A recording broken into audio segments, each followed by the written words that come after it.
Resonance in mechanical vibration. Let's talk about the resonance for undamped mechanical vibration. Suppose we have an undamped mechanical motion with a periodic external force as follows: mx double prime plus kx equal to f0 cosine omega t. Now, as you can see here, there's no cx prime because there's no damping. Now, when there's no damping and when there's no external force, when you push this block spring system and make it vibrate, there you can see that there's the natural frequency of the system, which can be computed as omega 0 equal to square root of k over m. Now, this formula is something that we've done before, and it's not that easy to, it's not that hard to remember, because see, what this is suggesting is that if it's very heavy, if m is really large, then it's going to vibrate slower, and if it's vibrating slowly, that means the frequency is small. So that just makes sense, right? Now, what is this f0 cosine omega t? This is the external force, and this omega here is the angular frequency of the external force. When the angular frequency of the external force matches with the natural frequency, when this happens, then we say that there is a resonance in the system. Now, let me show you what resonance really means physically by showing you the solution of two cases when there's no resonance and when there is resonance. First, here is a system without a resonance. See, if you solve this equal to 0, then you get this as your answer, and you can see that the angular frequency are 2 here, 2 there. So the angular frequency is 2. If you put this together and it's a single cosine function, the omega becomes 2. And the external forces omega, the angular frequency is 1, because this is sine 1 times t. And clearly 2 is not equal to 1, and therefore this is a case when there is no resonance. Now let's use the method of undetermined coefficients to solve this. Well, if you set that particular solution as a times sine t plus b times cosine t and plug it in, you'll find that this is eventually the solution, right? 1/3 sine t. Now we can do a quick check. I don't want to show you the calculation of getting this because it's rather long, but you can just do a quick check. If you differentiate this twice, you get negative 1/3 sine t, right? And then if you take this and plug it in here, that gets multiplied by 4, so it's 4/3 sine t. And 4 minus 1 is 3, 3 over 3 is 1, so you do get this right side, which is sine of t. Now, when you have a particular solution and a complementary solution, how do you get the general solution? You add them up, right? Now, if you add them up, you see that all these functions are functions that are bounded. So cosine is bounded by negative 1 to 1. It can never exceed 1, right? So is sine, and so is this sine. Therefore, when you add them up, it will still be some bounded function. Okay. Now let's move on to an example when there is resonance. Now we said this has natural frequency of 2, and now since the external force also has 2 as the angular frequency, now we have the resonance. Now here, when we use the method of undetermined coefficients, we have to do something more than what we did before. We have to multiply by t. Why is that? Well, that's because if you write this down and try to plug it in, before you plug in, you have to check the complementary solution, right? And if you look at the complementary solution, sine 2t is duplicated right here. So when you have sine 2t or cosine 2t and these are duplicated, you have to avoid duplication by multiplying by t. We usually use the variable x, so when you have a cosine 2x and there's a duplication, you're supposed to multiply by x, right? In this context, instead of x, we're using t. Now if you differentiate once and differentiate twice, plug them into this left side, if you simplify, this is what you get. And then since I want this to equal to that, negative 4a should be equal to 1 and 4b should be 0 because there shouldn't be any cosine. And if you solve this, you get a value as negative 1/4. So you end up with here as negative 1/4 here and b equal to 0. And that makes your particular solution to be this. Now look, this is bounded, that's still bounded. But what about this? This is unbounded because this can be negative 1/4 t could be thought as the amplitude. And this 1/4 t is not a bounded function, so you can go to very, very big numbers. So in that case, this function will create very big numbers.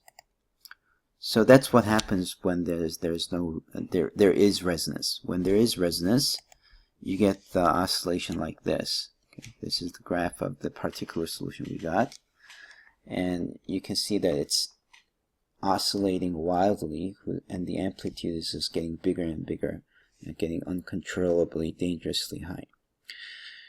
And this is pretty important in engineering because if you're building bridges or other things that do vibrate, you have to think about the resonance, because when resonance does happen, it will just oscillate so wildly that the system will break down. However, in real life, you don't really have that extreme resonance because there's always some kind of friction, and friction gives you damping. So this value C is non-zero. When the C is non-zero, you don't get an unbounded solution as part of the solution. However,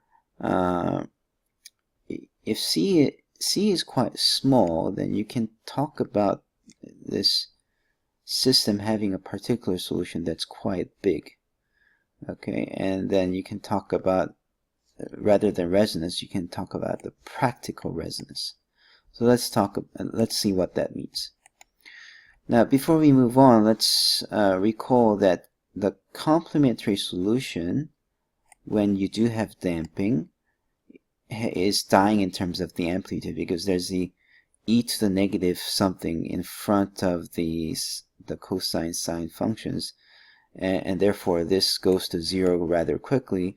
And since the complementary solution goes to 0, we call that as x transient. It's the transient part of the solution, so it's just a temporary kind of solution. It just dies out, and at some point it doesn't really contribute anything to the vibrating system. On the other hand, the particular solution always can be written in this form, and that means it's a cosine function whose amplitude never dies out or never increases to infinity. It's always steady, right? So this steady part of the solution is called the steady periodic solution, and we write it as x of sp. Now let's move on to find the particular solution, or in other words, the steady periodic solution. Since the right side is cosine omega t, you should write the cosine omega t and also its derivative sine omega t included in the method of undetermined coefficients. Now when you plug this into the original equation, you're going to find that A should be this complicated thing and B should be this complicated thing. And then if you combine these two functions to make a single cosine function, you have to use these formulas. We went through these already. Now if you compute this is what you're going to get. Now we're ready to talk about the practical resonance. What is practical resonance? Is the value of omega when this is maximized. If the value of omega is taken to make this amplitude maximum, the highest possible, then we say that the system is in practical resonance, meaning practically it's very large.